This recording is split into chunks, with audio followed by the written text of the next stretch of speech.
Selamat siang para pecinta literasi dan diskusi dimanapun Anda berada. Kami senang menyapa Anda pada siang hari ini.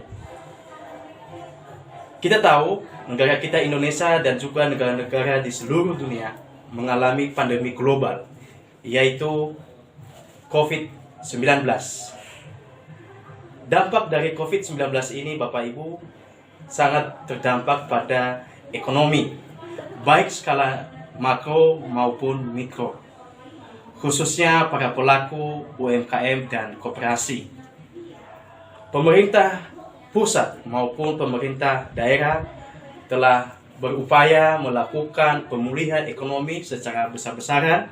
Berbagai kebijakan dan instrumen dilakukan untuk memulihkan ekonomi secara nasional. Bapak Ibu, khusus para pelaku UMKM dan koperasi juga mengalami masalah dan tantangan yang sangat serius di tengah pandemi COVID-19.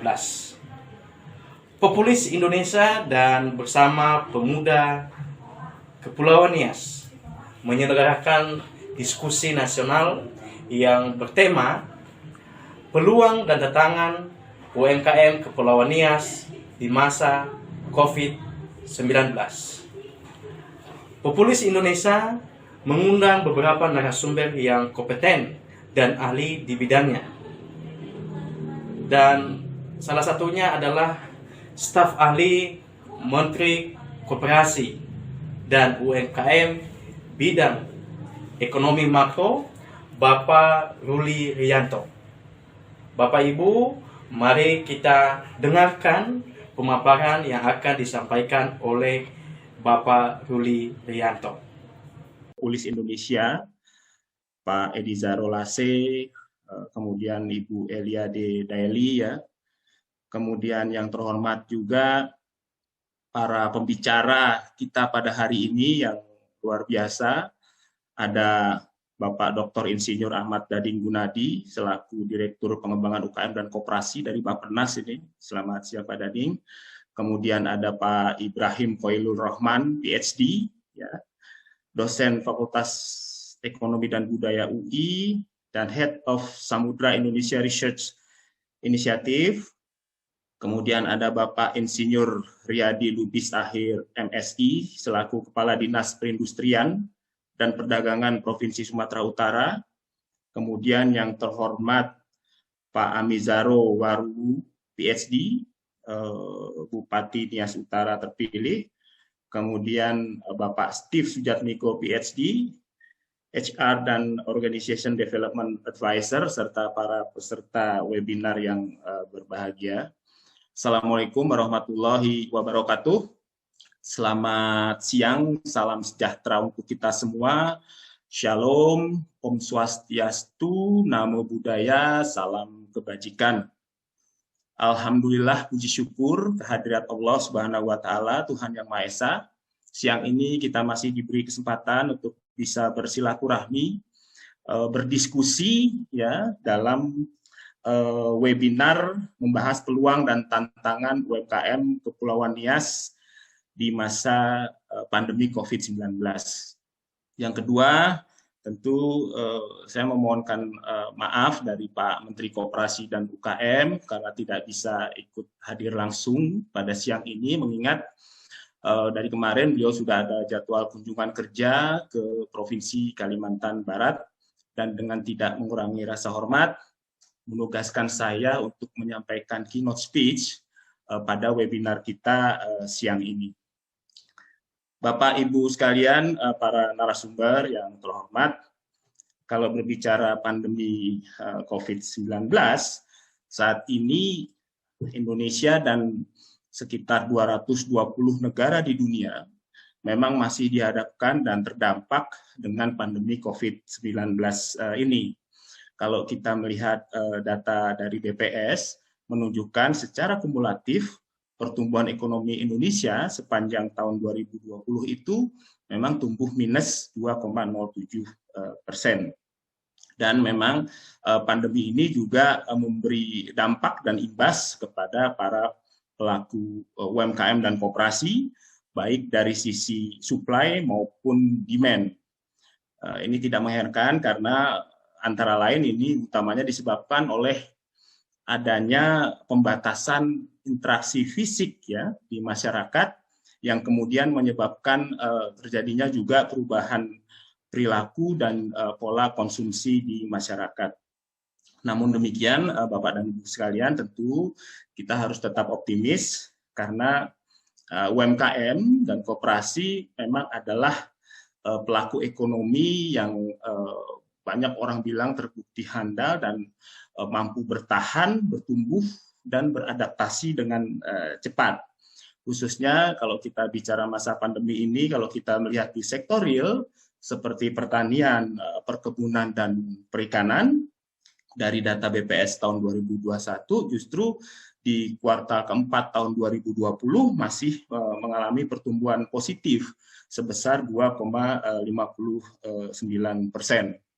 Dan tentu memang ada tantangan juga yang perlu kita antisipasi dan kita hadapi di tengah situasi pandemi seperti sekarang ini, yaitu antara lain yang pertama adalah bertambahnya angka kemiskinan, ya, diprediksi bisa bertambah sekitar 4,86 juta orang kalau kita ambil data dari Kementerian Keuangan tahun 2020, serta bertambahnya angka pengangguran sekitar 9,7 juta, ya, dengan tingkat pengangguran terbuka yang mencapai 7,07%, ini data dari BPS tahun 2020. Yang kedua tentu juga kita tantangan yang masih harus kita hadapi adalah terkait dengan ketidakpastian situasi ekonomi yang diprediksi masih terjadi di tahun 2021 ini, yang diprediksi situasi perekonomian belum kembali pulih dan stabil sepenuhnya. Tapi tentu sekali lagi kita tetap optimis dan tentu kita harapkan melalui upaya-upaya salah satunya melalui program vaksinasi nasional ini tentu diharapkan bisa menjadi apa kita sebut game changer, ya, yang bisa mengubah situasi ini. Yang kemudian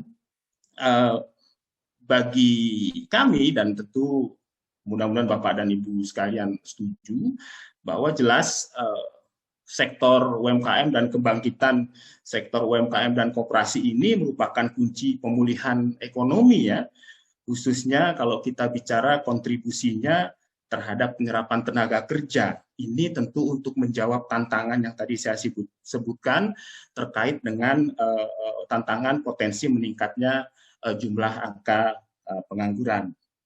Dan dalam upaya membantu para pelaku usaha tersebut, khususnya para pelaku usaha mikro, antara lain tentu pada tahun 2020 pemerintah telah meluncurkan antara lain ya program bantuan produktif usaha mikro atau BPUM kepada 12 juta pelaku usaha mikro di seluruh Indonesia yang terdampak pandemi COVID-19 ini agar tetap dapat beroperasional dan menjalankan kegiatan usahanya.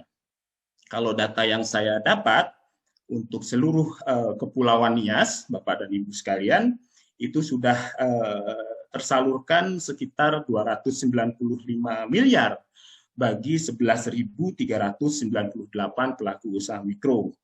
Dan insya Allah program BPUM ini juga masih akan dilanjutkan di tahun 2021. Dan kalau kita bicara Kepulauan Nias, Bapak dan Ibu sekalian, tentu sebenarnya Kepulauan Nias ini memiliki potensi sumber daya yang baik, yang sangat bagus dan luar biasa. Kalau kita bicara antara lain potensi sumber daya laut, ya, Kepulauan Nias ini memiliki sejumlah pantai, diantaranya pantai Gawusoyo, ya, yang terkenal dengan pasirnya yang berwarna pink, serta pantai Soroke ini, ya, yang mungkin di kalangan surfer, ya, para penggiat surfing ini juga sudah dikenal. Tentu ini layak menjadi potensi objek wisata yang bisa dikembangkan. Selain juga potensi wisata budaya dan sejarah.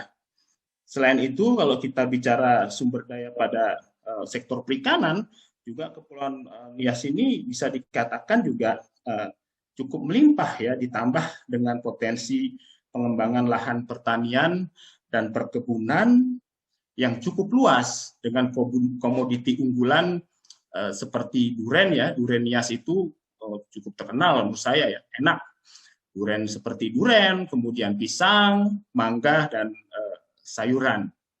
Tentu potensi-potensi ini harus bisa dimanfaatkan dan dikembangkan oleh para pelaku usaha di Kepulauan Nias, khususnya tentu dalam hal ini koperasi dan UMKM di Kepulauan Nias, agar bisa berkontribusi nyata untuk meningkatkan kesejahteraan masyarakat di Kepulauan Nias.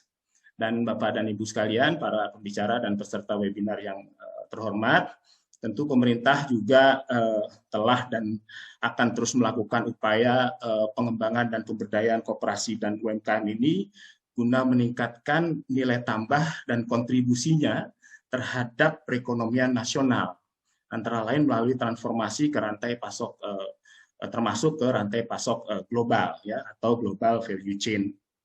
Dan saat ini kalau kita bicara rasio partisipasi rantai pasok global UMKM Indonesia memang masih relatif rendah. Kalau kita ambil data dari ADB tahun 2020 itu masih sekitar 4,1%.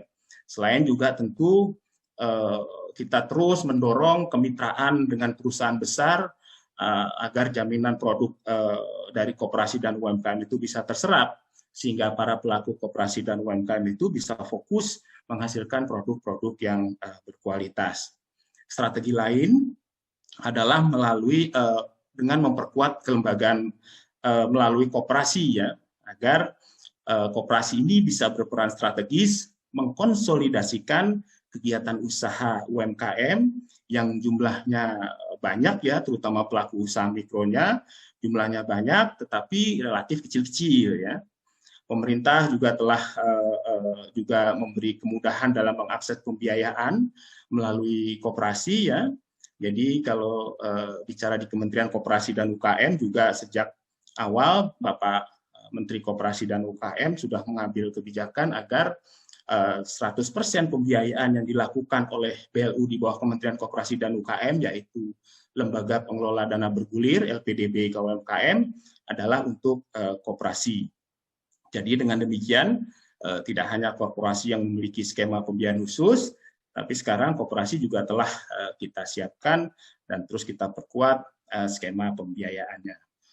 Di sisi lain, Bapak dan Ibu sekalian, pandemi COVID-19 ini juga bisa menjadi momentum dan menghadirkan keniscayaan terhadap transformasi koperasi dan UMKM untuk masuk ke dalam ekosistem ekonomi digital. Hal ini tentu didukung oleh fakta bahwa mereka yang terhubung dengan ekosistem digital memiliki daya tahan yang lebih baik dalam menghadapi tantangan pandemi ini.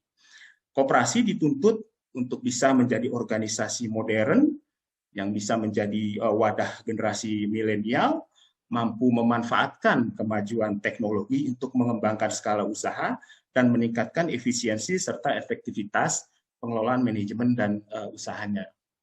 Dan kalau kita bicara target, nanti Pak Dading bisa ini nih menambahkan. Bicara target di tahun 2021 memang kami ditargetkan untuk bisa mewujudkan 100 koperasi modern, kemudian transformasi usaha informal ke formal sebanyak 2,5 juta usaha mikro, kemudian kontribusi ekspor naik menjadi 15,26%, rasio kewirausahaan sebesar 3,55%, rasio kredit perbankan untuk UMKM juga didorong untuk meningkat di atas 20%, dan prioritas pembiayaan LPDB untuk koperasi di sektor real sebagaimana yang tadi telah saya sebutkan.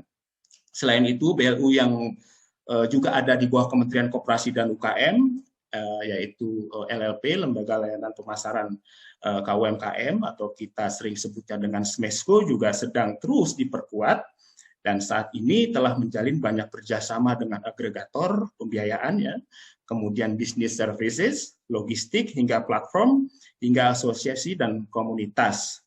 mempersiapkan juga UMKM unggulan dan artisan agar tidak hanya hadir di public spaces tapi juga siap untuk ekspor. Selain itu, Bapak dan Ibu sekalian, belum lama ini juga pemerintah telah mengeluarkan peraturan pemerintah nomor 7 tahun 2021 tentang kemudahan, pelindungan dan pemberdayaan koperasi dan usaha mikro dan kecil yang merupakan turunan dari Undang-Undang Cipta Kerja yang di dalamnya bisa memberikan banyak peluang bagi UMKM dan koperasi agar bisa lebih maju dan berkembang. Dan tentunya kalau kita lihat isinya PP tersebut, Bapak dan Ibu sekalian, yang sangat mendukung pengembangan dan pemberdayaan sektor koperasi dan UMKM adalah antara lain 40% dari belanja KL itu untuk menyerap produk dari koperasi dan UMKM. Kemudian ada penyediaan tempat promosi dan pengembangan usaha di area-area publik, ya. Kemudian itu sebesar 30% ya. Kemudian pendirian koperasi yang dipermudah, ya, kalau kita bicara koperasi primer dulu 20 orang, sekarang cukup 9 orang. Kemudian sektor usaha koperasi juga diperluas termasuk sektor syariah. Kemudian perizinan usaha yang lebih mudah.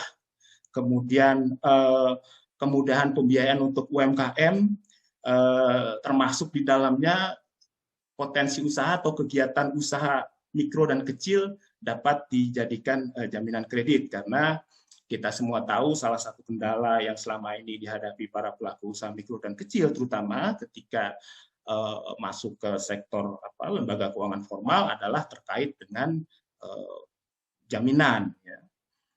Itu Bapak dan Ibu sekalian, tentu peluang-peluang ini kami harapkan juga bisa dimanfaatkan oleh seluruh pelaku UMKM dan koperasi, termasuk tentu pelaku UMKM dan koperasi di Kepulauan Nias.